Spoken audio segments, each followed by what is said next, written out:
put these exhibitions together, there's a lot that goes on behind the scene.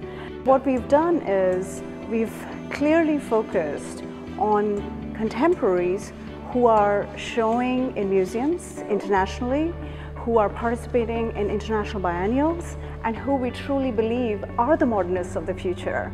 Like, for instance, you're standing right in front of Atul Dodia. He's currently showing at the Arkan Museum. He's got a show going on in Paris that's starting in a few days.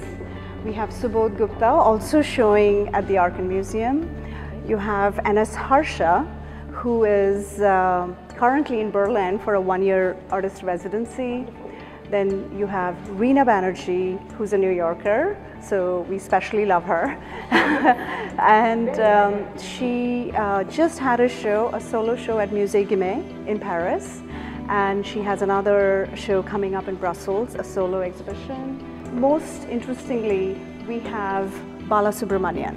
Bala is extremely important given that he is an artist who's working in sculptures and installations. This is an artist who's shown at the MoMA. He's shown at the most major museums in the world alongside Calder, Agnes Martin, and this was one of his first works from 2002, which shows that the wall becomes a skin and he starts pulling, and it's always his body that comes into play.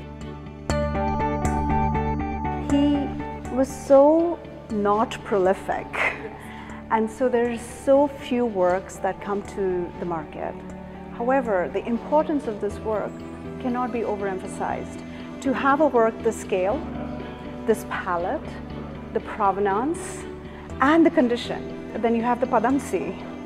Again, it's one of the modernist works. You can't see works of this quality always. So, needless to say, it's not, I mean, it goes into a collection and it will not come out. So this finite body of work keeps getting smaller and smaller that we can bring to the market. There's a beautiful Raza, which is also very unique in its style as well as in its format. Generally you see Razas which are horizontal, or but this one is a vertical piece called Ardash. And if you see the way he's worked, it's all thick palette knife with impasto.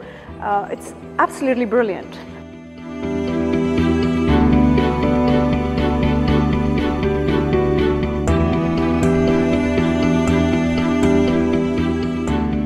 We are talking about a time when Padamsee wrote that letter to his daughter. There was no internet. There was no, there were very few artists who were flying all over the place. Padamsee was in Paris, Raza was in Paris, Tayyab, Gaitonde, they moved around, they came to London, they came to New York. There was Hussein, who also came to New York, went back. It was a time when these artists worked really hard to get where they were. There was not much patronage. Whereas today, the world has shrunk just with technology. So artists have access to world art, world exhibitions, museums. It's no more Vedic references or the Tantric references these modernist artists were talking about. It's more about globalization, it's more about urbanization, it's more about the environment. So that's where the younger artists are driving inspiration from.